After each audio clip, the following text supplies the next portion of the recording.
Ladies and gentlemen, dear friends, it's an honor for me to represent Belarus at this discussion on European security.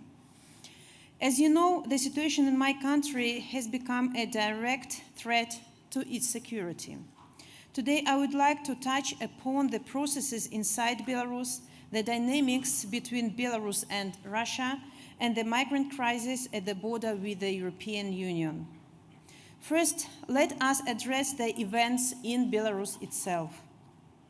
State propaganda tries to convince us and the world that the political situation in Belarus is stabilized. Nothing could be further from the truth. Belarus is undergoing a full-scale crisis. Every day there is news about arrests, searches, immigration of activists, relocation of businesses, disasters as factories, blocking of media websites, leaks of police information by hackers, and so on. Finally, the ongoing fourth wave of COVID-19 is by far the deadliest, and even the official Minister of Health has recognized its danger while still hiding the real numbers. Last week, one tragedy deepened the crisis even more. On September 28th, a group of KGB agents raided the flat of IT specialist Andrei Zeltser in Minsk. Both Andrei Zeltser and Dmitry Fedosyuk from the KGB were shot in a firefight. We can guess what happened based on a video doctored by the KGB. It shows how a group of KGB without uniform storms into Zeltser's apartment. In the end, 2 young Belarusians are dead, and 2 families lost husbands and fathers.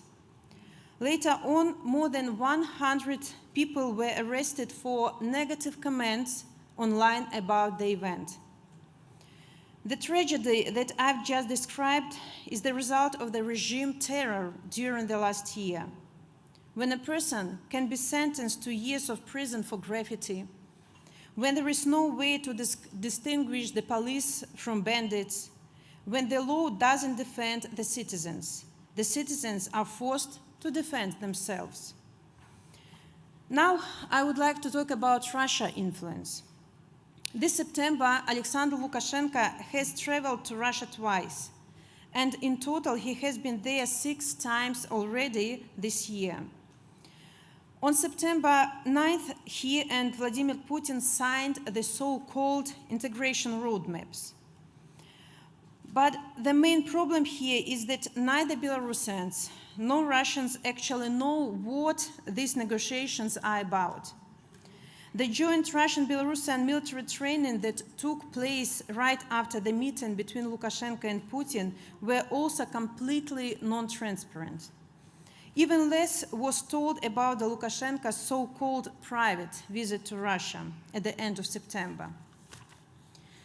We know that after the stolen elections, Lukashenko and his cronies received some support from Russia.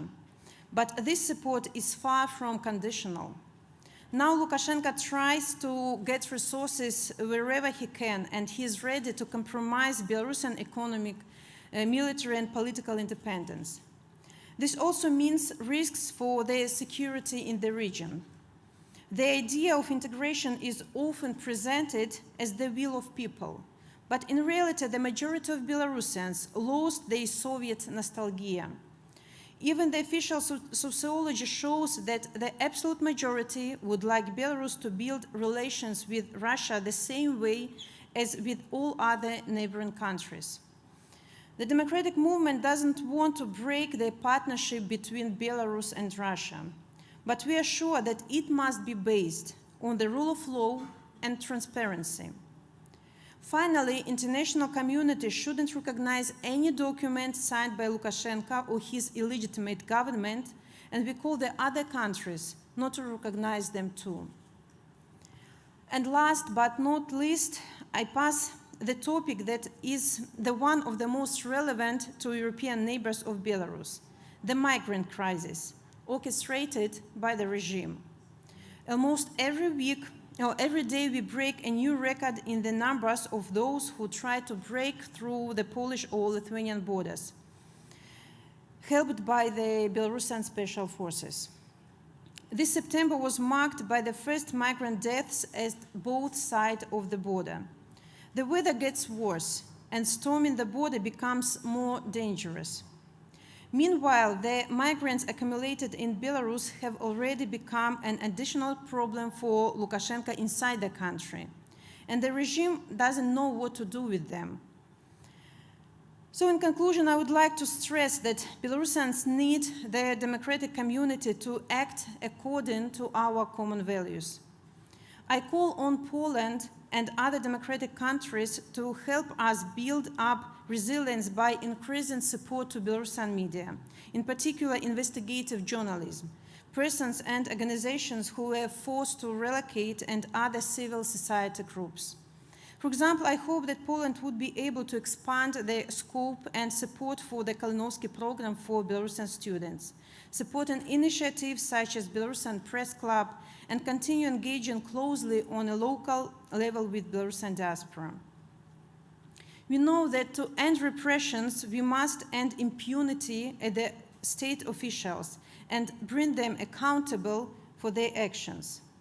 The US, European Union, Britain, and other democratic countries could do that by imposing coordinating and comprehensive sanctions and removing loopholes from the existing ones.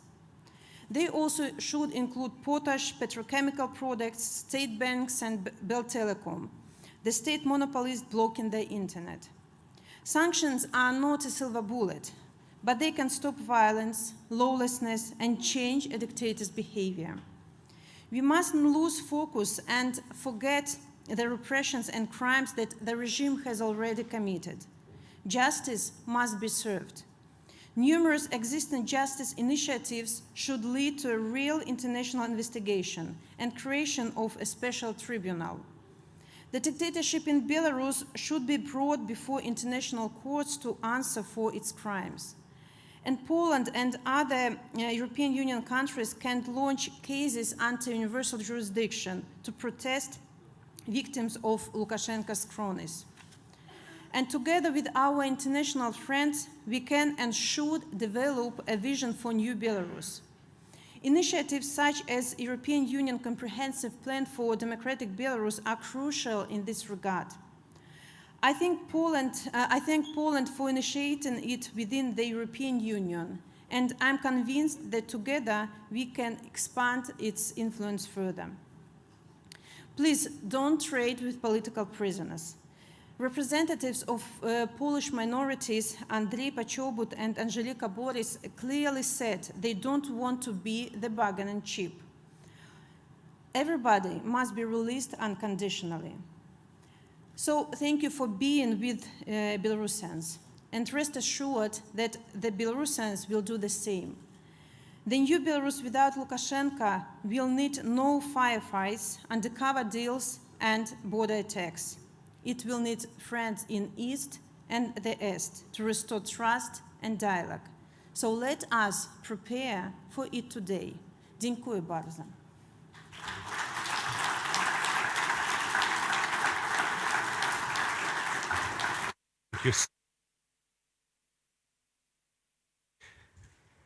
Thank you very much, Ms. Tsikhanowskaya, dear Svetlana. We follow your struggle, we follow your bravery, and thank you also for pointing out very clear steps that the democratic West, but also more specifically Poland that is listening, can take to support you and your national struggle in Belarus. Thank you very much. And now, let me turn to our next panel, the Freezing Frontier. Before I invite my colleague Alina Inaye, who is going to moderate the panel, let's turn to our poll questions that we'll ask for you to all answer either on your apps or online.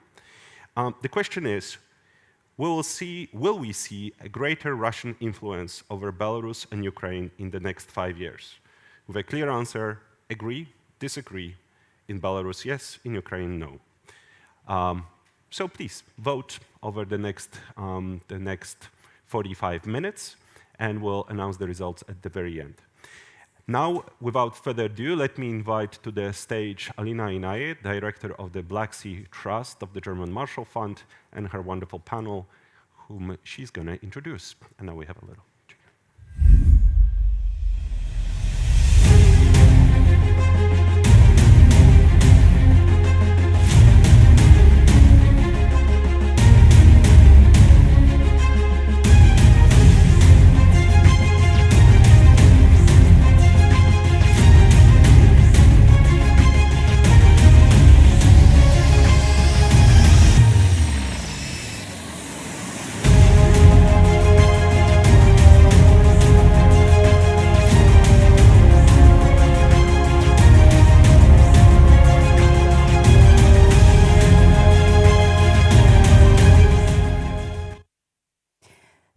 Thank you, Michal. Thank you, everybody, for still being here with us. We have a very difficult challenge ahead of us. We have 50 minutes to decide how to stop, how to contain the influence of Russia, and we have 4 speakers, and we are the last panel of today.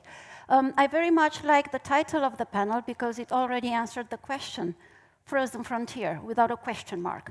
Yet I think we are going to challenge this on this panel today because I have 4 wonderful speakers. One of us should be with us online. We have Mr. Mantas Adomenas, who is Deputy Minister of Foreign Affairs from Lithuania. We have Hanna Hopko, who is a former member of the Verkhovna Rada in Ukraine and the head of the Foreign Affairs Committee. We have Pavel Kowal, who is a current member of the parliament in Poland, chair of the Foreign Affairs Committee, and Ms. Katerina Maternova, who is Deputy Director General for Neighborhood and Enlargement Negotiations with the European Commission. As I said, a very difficult challenge of talking about Russian influence in Ukraine, in Belarus, I would say going even further in our region and probably even Europe. But let's focus on the 2 countries for now. I will start with you, Deputy Foreign Minister. Your country has been warning everybody and is very concerned and worried about Russian influence, not only in your country, but really throughout the region, an influence which has been seen, which has been translated not only in military threats, but also cyber attacks, societal troubles, to put it this way, and now you're also having troubles coming through Belarus with the migrants. How is Lithuania holding up? What do you think you still need in order to contain the Russian influence, to face it, and let's hopefully say to stop it?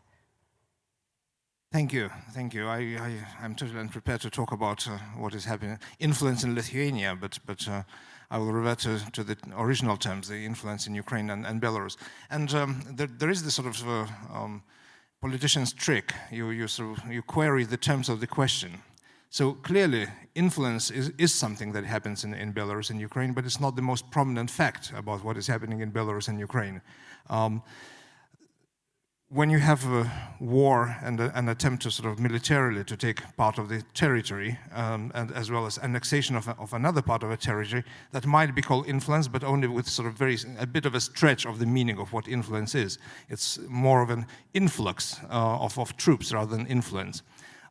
When you have an attempt to annex territory in a sort of more gradual manner, a sort of gradual Anschluss, through sort of semi-blackmail, illegitimate legal means, that's to say the 28 Accords to create the Union State, that might also be called influence, but again, it's not the most prominent thing that is happening.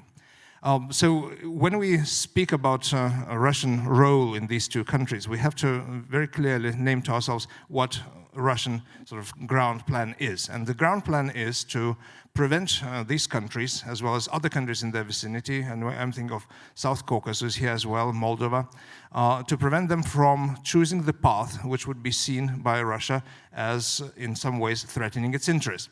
Now, any path that does not coincide with Russia's threatens its interests. And here we sort of, an attempt to kind of protect themselves from Russian threats by kind of integrating into security structures of Europe is seen as a threat. And so we have the situation like as Caligula, who was trying to poison his brother, and then he learned that he was taking antidote. He said, what, antidote against the emperor? Well, that's an act of aggression. So attempt to be safe from Russia is also seen as an act of aggression, and Russia is trying to prevent that.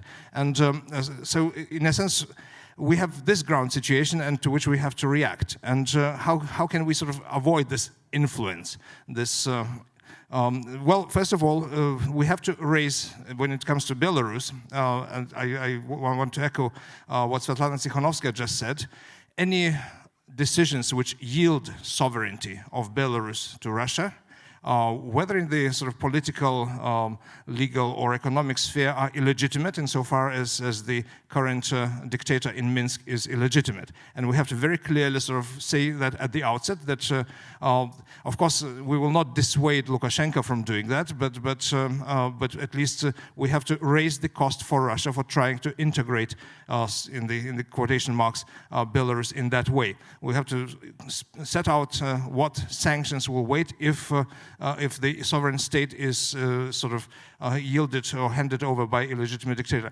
Likewise, when it comes to Ukraine, the influence in Ukraine has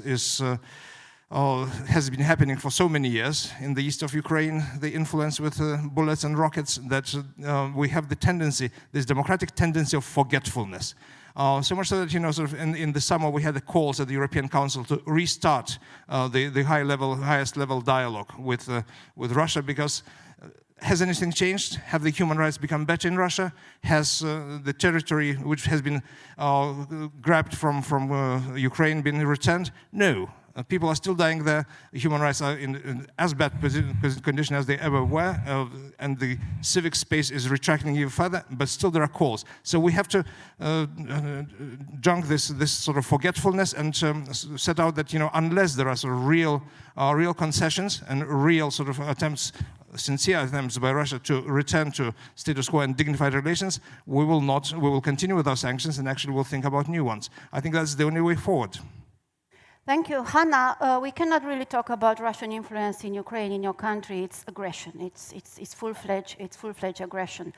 Do you think you're getting enough support from the outside, from the West, from everybody else to withhold this aggression? And are we looking at a prolonged conflict, another 7 years in conflict? What is the long-term perspective of coming out of the conflict? Thanks for this question, and thanks, Kasia, for organizing the Warsaw Security Forum. It's a privilege for me to be here. And today in the morning, during the panel discussion on Lublin Triangle, so I was just closing my eyes and dreaming and thinking about 2029. Can we imagine, because the Lublin Triangle, one of the ideas is to support Ukraine's Euro-Atlantic integration.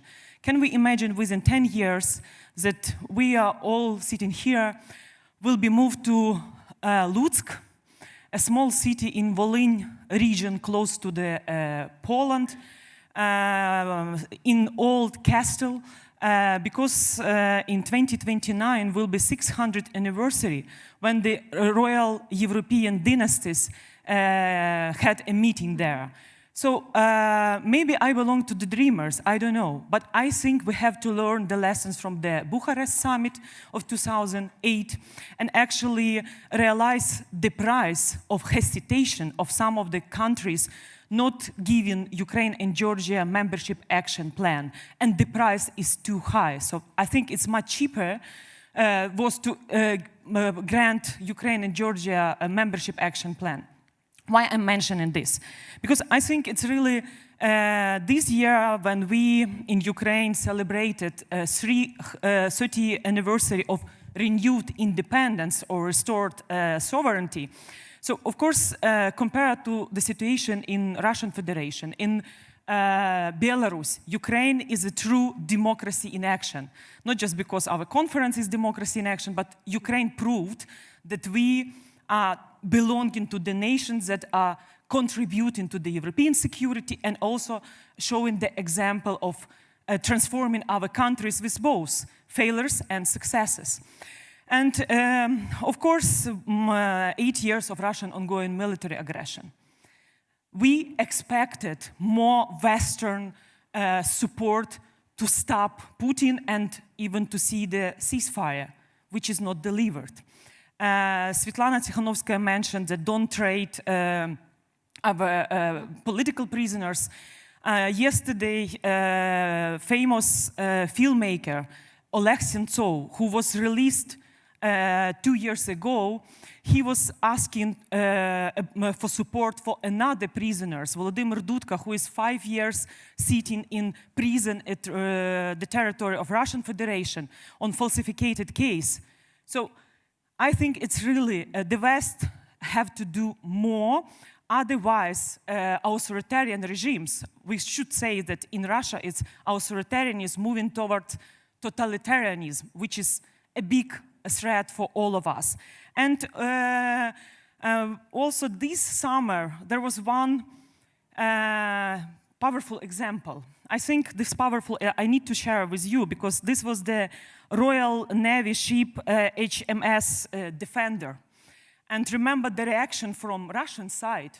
I could say that this Navy ship was conducting innocent passage through Ukrainian territorial waters in accordance with international law and defending the international order, defending the freedom of navigation.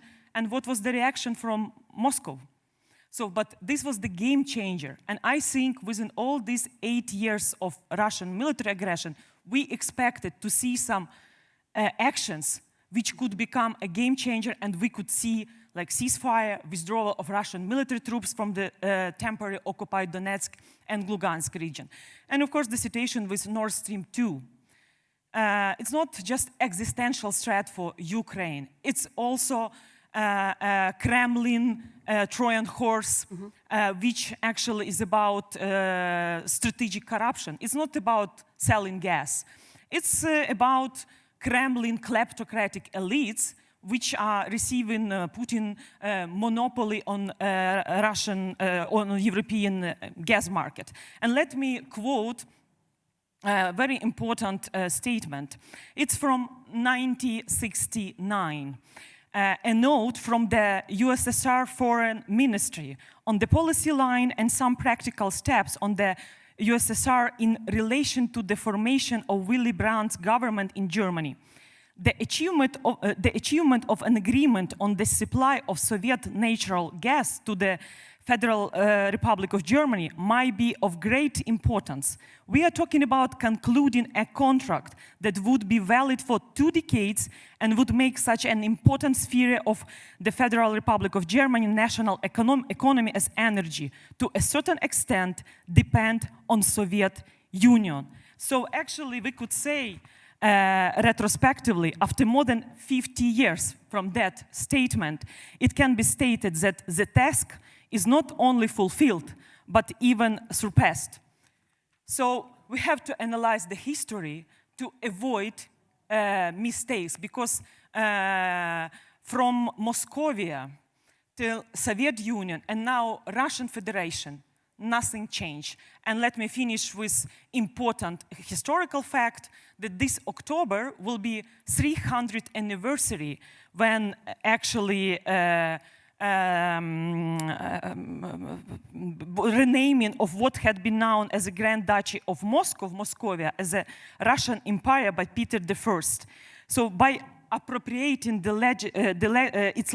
so actually the idea of Kiev Rus was the name, even the name was stolen by Peter I, which is the famous political figure of Putin. And I could say that actually Peter tried to lend legitimacy to his claim to rule over his neighbors. This policy continues, and I think Ukraine is not Russia, Russia is not Rus, and together with Belarus, together with Baltic states and Poland, we are ready to develop a new, I would like to say, AUKUS, or bring in UK, bring in US, bring in Canada, because within the Normandy format, we achieved a little. Thank you. This is why we need to look for new formats to be more effective in protecting democracy. Thank you, Hannah. We'll come back to the idea of new formats, as we'll come back to your pledge for being firm on sanctions. But Mr. Kowal, Poland is a champion when it comes in telling the world, telling the alliance, telling the EU about the threat, the danger that Russia represents in Belarus, in Ukraine, and in the region, really. Do you think that you're getting enough support? You're getting the response that you're expecting from both NATO and the EU whenever you're raising these issues?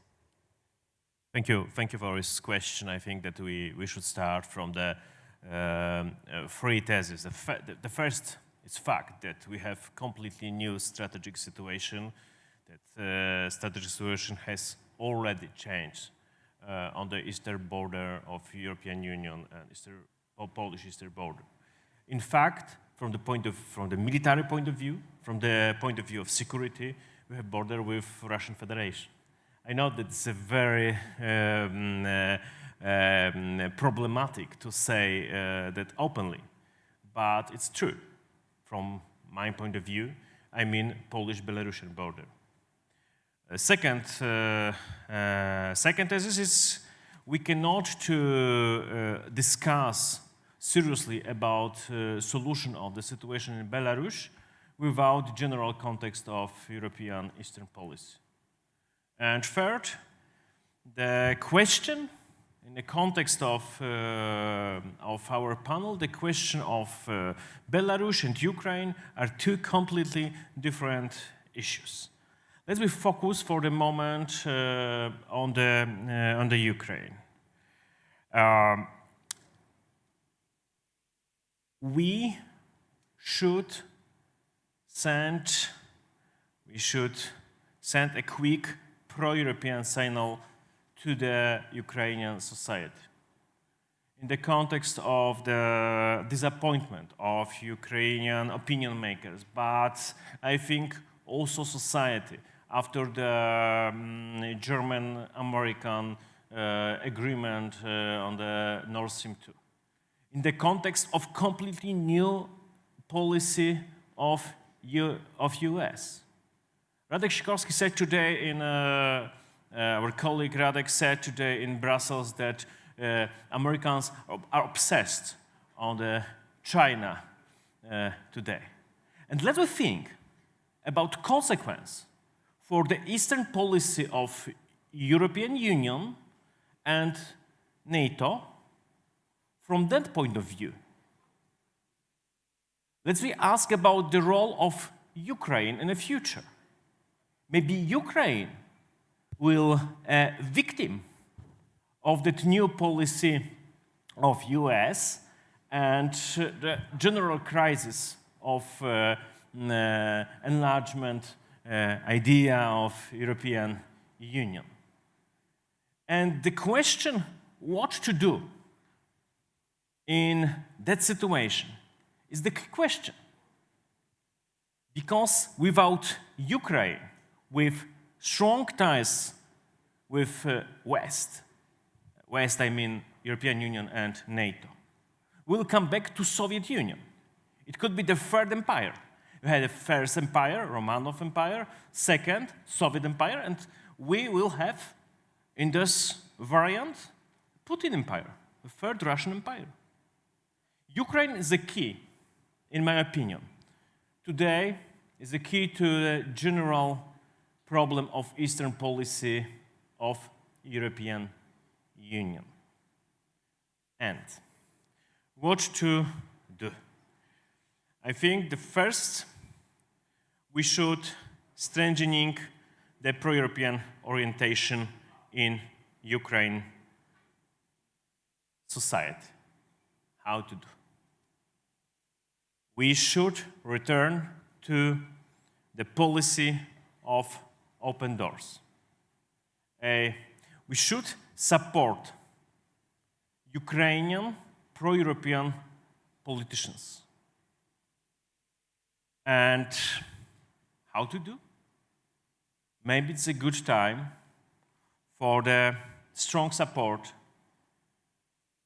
from the Polish, Lithuanian, and maybe also German diplomacy for the initiative of associated trio. I think that Ukrainian, and in the next step, we remember the summit in Batumi in July this year, we should support pro-European politicians in Ukraine and in consequence in Belarus and also Moldova. Ukraine, Moldova, and Georgia, associated trio, they have completely different legal situation in context of relations with European Union, with European institutions, than Belarus and especially Azerbaijan and Armenia. We should propose a new package of political and real finance support for pro-European forces in the three countries. And this is a right way to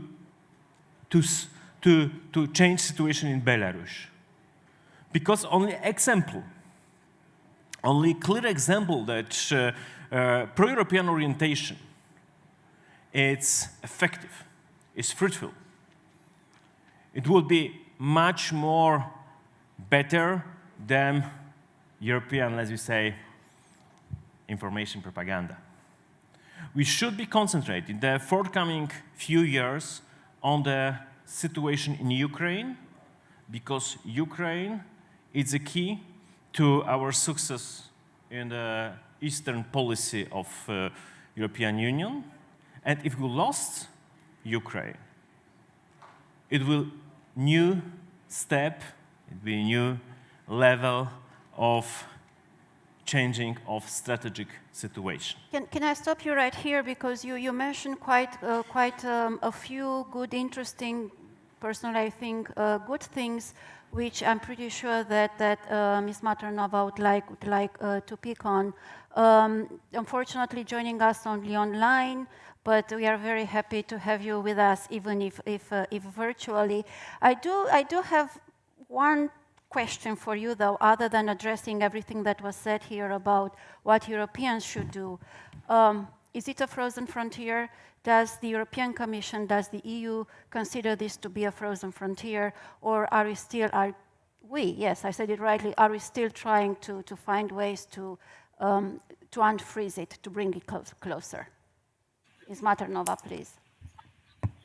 Thank you very much, and thank you for inviting me again to the Warsaw Security Forum. I'm really sorry that I'm not able to be there in person, but I just came back from the Azov Sea region and from the contact line in Ukraine, and at the end of this week, I'm going back to Kiev before the EU-Ukraine summit. So it was difficult to put a sandwich Warsaw in between, but it's really great that I'm able to be with you, at least virtually. Before I make my few comments and try to answer your question, let me just say that I find it useful in various fora to say I work in the European Commission, so I'll be able to give you a view from Brussels. And as the previous panel so eloquently discussed, the parameters, and in that sense also limitations of European foreign policy, is the veto that is held by each and every country. So, because often I'm on panels where, I'm addressed as the EU, but just want to make sure that it's clear that any and all decisions in the foreign policy sphere, in fact, belong to the member states. So what we are trying to do is facilitate, prepare, carry out, nudge, engage, support, financially support, etc. But the actual big decisions are rest with the member state. So with this proviso, let me just say I found it fascinating, the title, because I am surprised a little bit, just like my pre-speaker from Poland, about the word influence.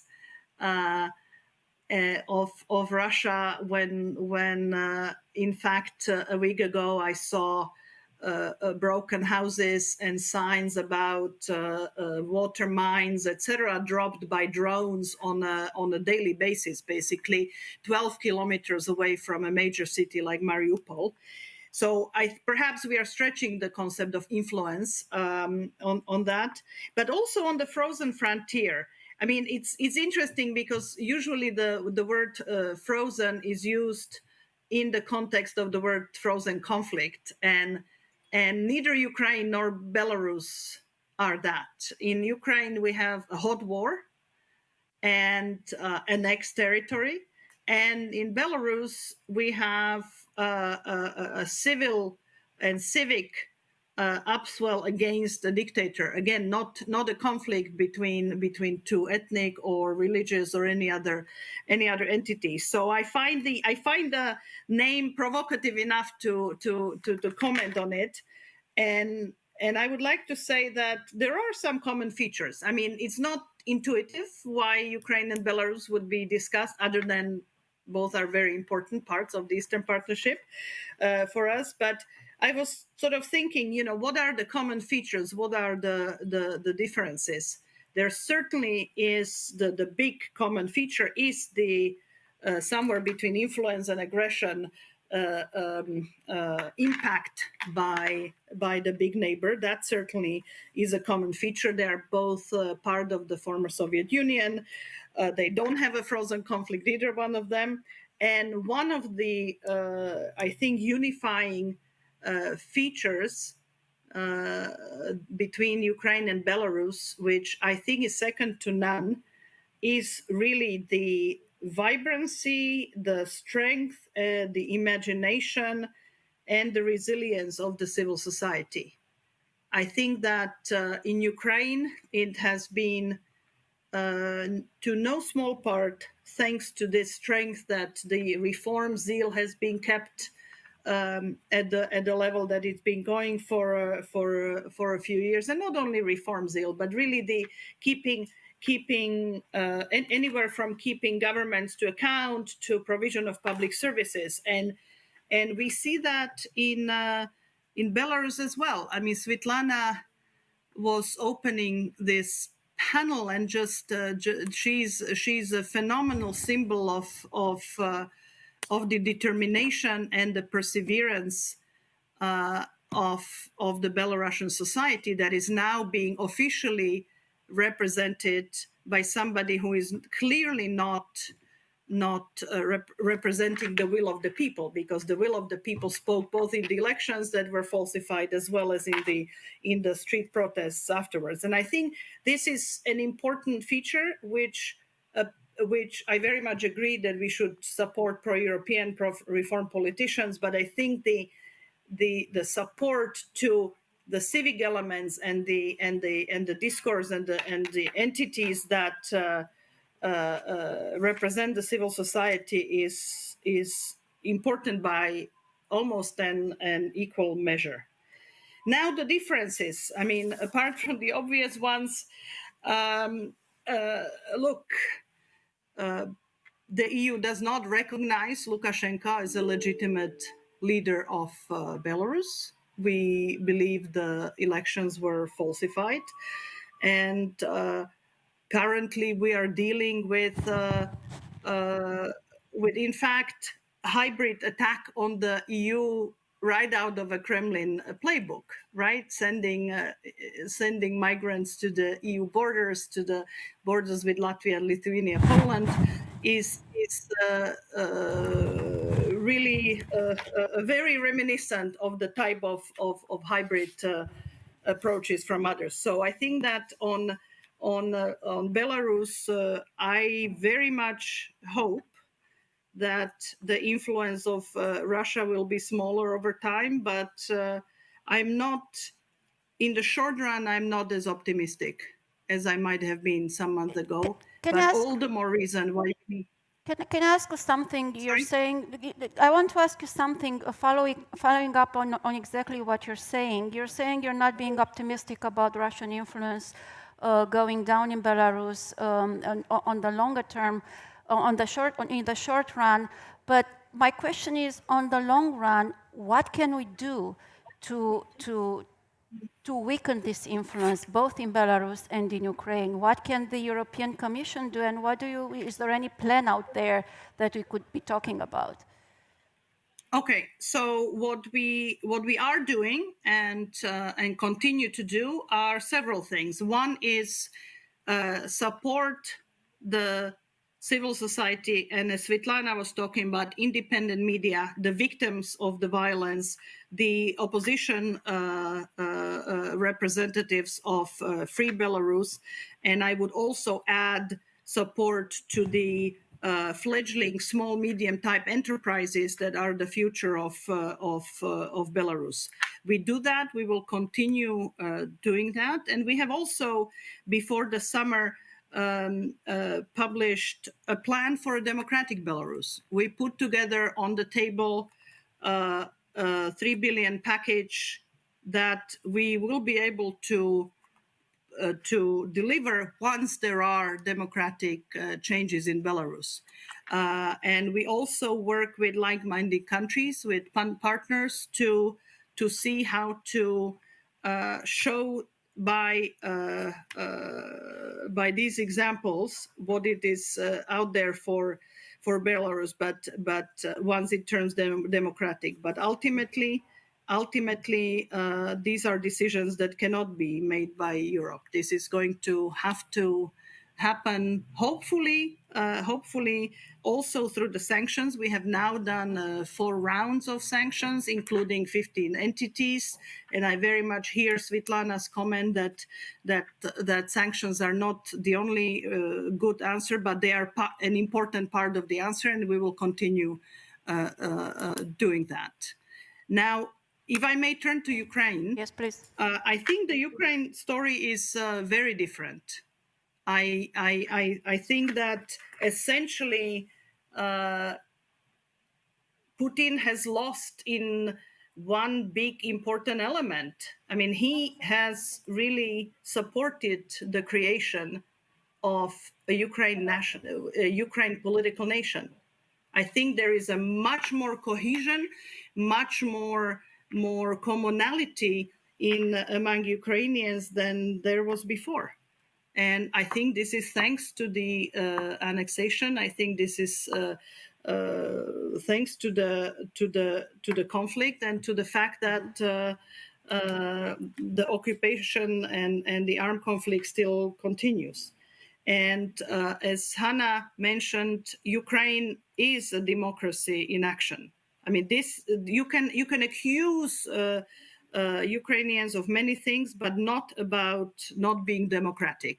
I mean, we have election after election. We have very vibrant public discourse. We have lots of various views in media, etc. And just to mention what we do, and this is true for in the similar sense that I mentioned also with Belarus, but we engage with Ukraine both in terms of political support for the territorial integrity, but we also support the reform agenda, the resilience of the country, and also continue having sanctions due to the annexation of Crimea. So we sort of deploy similar type of instruments, but the situation is very, very different in the main sense that the political elite of Ukraine has chosen a European direction. Euro-Atlantic integration is something that is put into the constitution. And yes, developments are not linear. Yes, there are setbacks to the reforms, but the direction of the country is very, very clear. And I think the biggest influence that is happening in Ukraine, apart from the annexation of Crimea and the situation in Donbass, is the very sophisticated, corrosive nature of Russian narratives that are undermining Ukraine, both in Ukraine but in the West. West. I want to stop you on this for a second because we only have 15 more minutes, and I do want to take questions. But I hope we'll come back to the Russian narratives in the West as well. Yeah, you will have to go up to the microphone in order to ask your question. That's the way things work. So yes, please line up for those of you who have questions. You will also have to go up there. My name is Sergey Pelesa. I'm from Belsat TV. I'd like to ask a question to Katerina Maternova.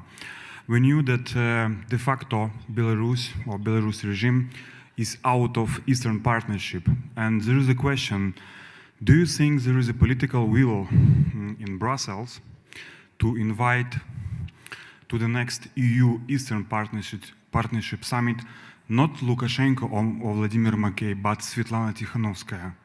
Is it time to invite Tikhanovskaya for the EU EP summit? Thank you. Ms. Maternova, Do you want go more ahead. questions, or do I answer directly? No, go ahead, answer this one, please. Okay. As I mentioned, we don't recognize Mr. Lukashenko as a legitimate leader, so we also don't recognize and don't react to press reports on Mr. Lukashenko deciding to take the country out of Eastern Partnership. We consider Belarusian people as part of Eastern Partnership community.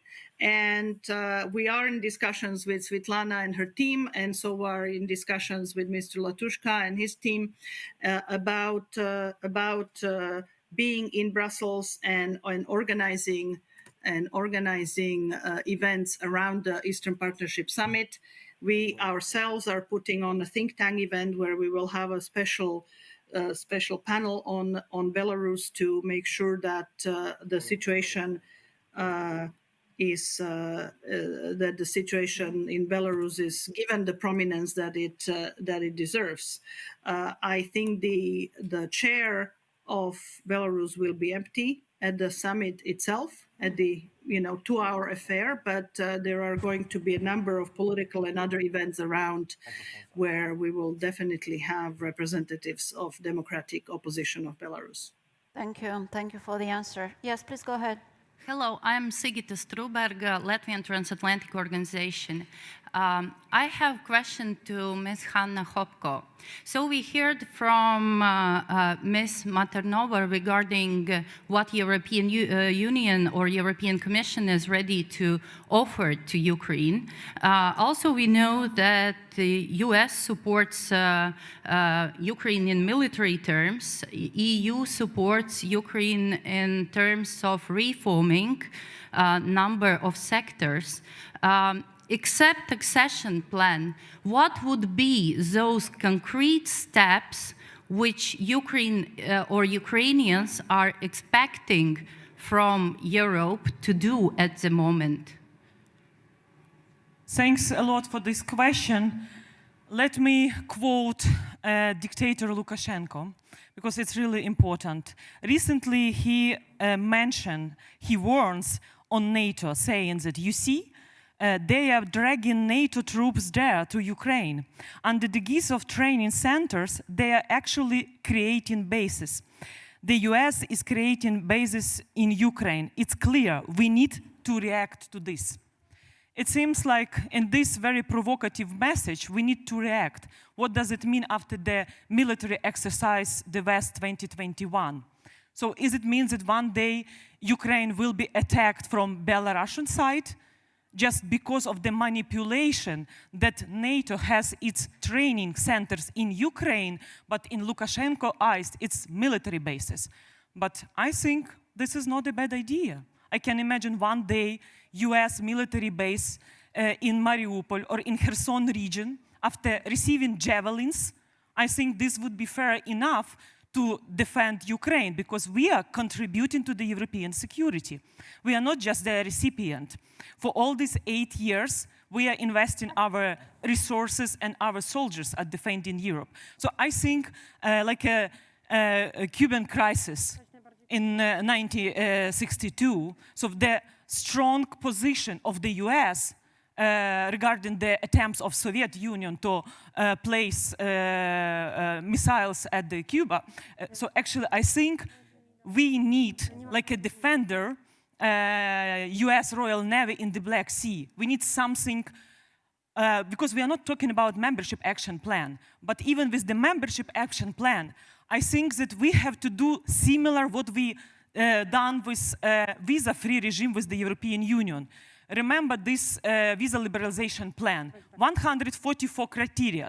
At that time, I used to work in the parliament, and we met all the demands, adopting anti-corruption legislation, judiciary reform, and we received visa-free regime. Now, during the discussion with our NATO partners, let's prepare a roadmap. For example, Ukrainian political leadership, president, parliament, both opposition and ruling party. We need a new motivational tool. So if, for example, we receive a signal from NATO, from US, like, look, Ukrainians, if you adopt legislation in judiciary reform, like implementation on higher Supreme Court judges, then defense and security, besides reforms you already achieved. The question was about the European Union, though, so European Union, actually the same, because when we are talking about Western Balkans, and I'm so thankful to the Minister of Foreign Affairs of Hungary, he is a strong advocate of Western Balkans. But during his answers of open door policy on NATO, he mentioned Georgia. But it's strange that he didn't mention his neighbor Ukraine. And it's incorporated into our constitution, the strategic goal of Ukraine to move towards the EU and NATO membership. So for us now, it's not like what is first, EU or NATO. It's important to see from the EU if EU wants to be considered as a geopolitical player, not just as economic union. And I could say also Ukraine, besides contribution to the European security, and now Ukrainian army is one of the most stronger 10 armies of the European continent. Ukraine is also has critical raw materials, and we are working with basically you want more concrete, not only promises, but more concrete steps, both from NATO and the European Union. And also more fight with Ukrainian oligarchs from the EU side. Because strategic corruption is one of the hybrid threats to democratic transformation of Ukraine, Georgia, and others. And recent report of the Accountable Chamber of the EU mentioned that the efforts from the EU side is not enough to counter the oligarchy in Ukraine. Yeah, I understand. Did any of you want to add anything to answer the questions? Well, I think on the EU and Ukraine, I think EU has to be very strategic and geopolitical at this stage. And we see that there is well, on the one hand, there is an enlargement fatigue on the European side, but I think there is a sort of waiting fatigue on the Eastern Partnership countryside until sort of, there is some tangible perspective of it. So what Hanna says is very true, and the best way to counteract Russian influence in Ukraine now is to offer a tangible objective to which they can aspire next, so that there is a motivation for reforms. Of course, there is a lot of reforms still continued because the country needs reforms, democratic processes need reform, but also we have to sort of see where this is all leading to. So Eastern Partnership Summit, which will take place in December, should offer really a sort of political language, not just technical sort of objectives, but actual political language, integration into the EU internal market, something that has been promised in association agreements, and a credible perspective of joining the union. That has to be discussed. Otherwise, sort of it's a very asymmetrical situation, which does leave space for Russian influence, because disenchantment, which sets in, is the best food for this disinformation which flows from Moscow. Thank you. Towards more about enlargement fatigue. I understand this tradition of discuss about enlargement fatigue, but I would like to underline, we have completely new strategic situation. We have completely new strategic situation because we have Lukashenko as a European Assad, because we have completely new American policy in the region, because we have completely new situation, I mean crisis in European Union. We need completely new approach We need start to discuss about, as said today, Minister of Foreign Affairs of Ukraine, Kuleba, advanced Eastern Partnership. We should have new idea. I would like to say I would like to say to Polish politicians, to Lithuanian politicians, to opinion makers, we should have completely new approach to the new situation. Let's see what Ms. Maternova has to say about this. Any chance that at the Eastern Partnership Summit in December we'll have something more concrete, at least for Ukraine?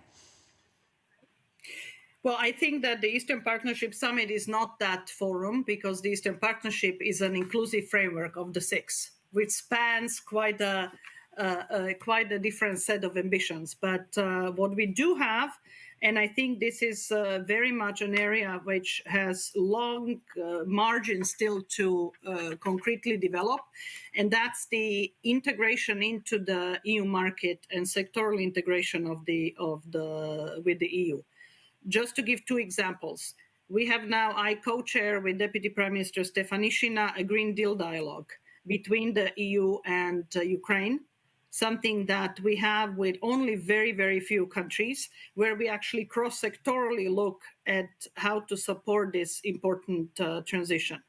The other example is a cyber dialogue. We actually started this summer, I think it's the first country with whom outside of the EU where we started a cyber dialogue to actually give some concrete, not only support to Ukraine, but learn from Ukraine experiences. This is very much seen as a peer-to-peer exercise because being on the receiving end of lots of cyber and hybrid attacks, there is a lot that we can learn. So this is just two examples for the concrete specific areas where we can collaborate, and there is a lot more in trade across the industrial standards, etc.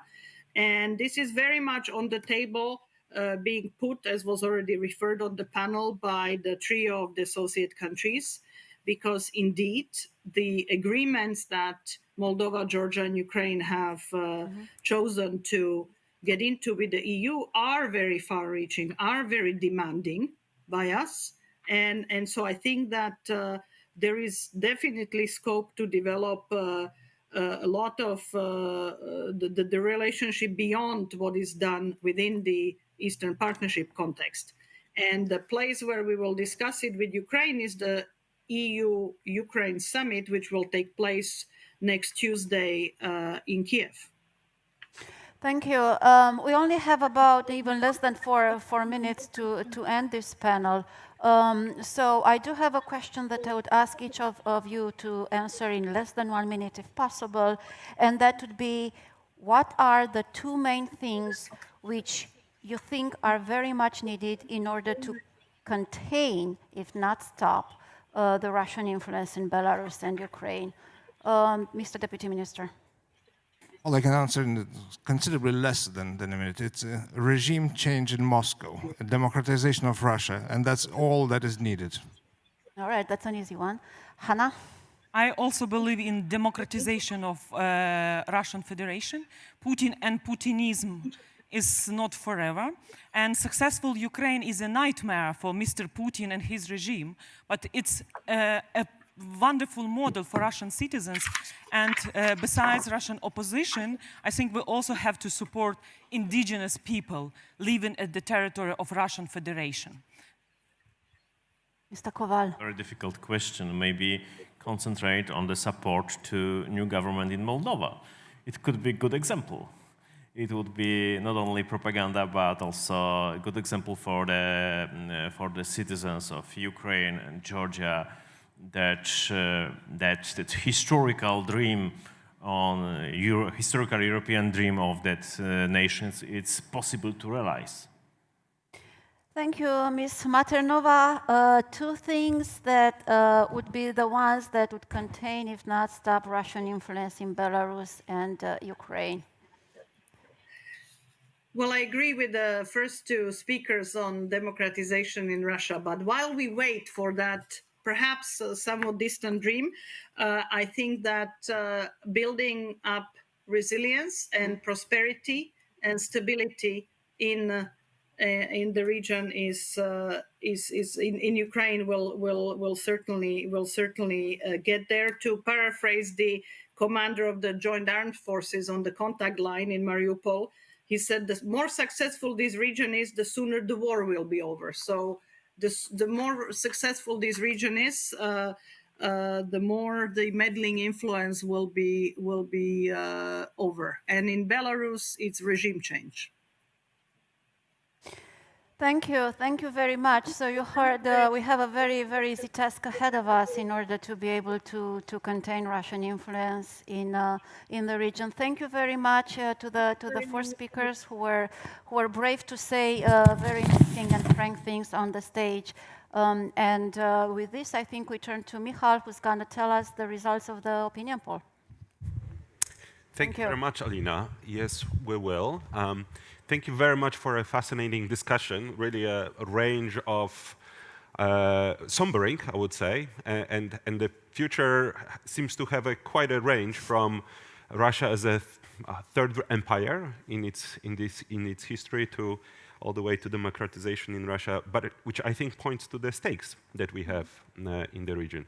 So thank you very much. Now let me turn to the question that we had. Will we see a greater Russian influence over Belarus and Ukraine in the next 5 years? So let's see what our audience thought. 45% said in Belarus, yes, in Ukraine, no, status quo will prevail, and 40% agree with the statement. So overall, a pretty somber results, pretty worrying results from our audience.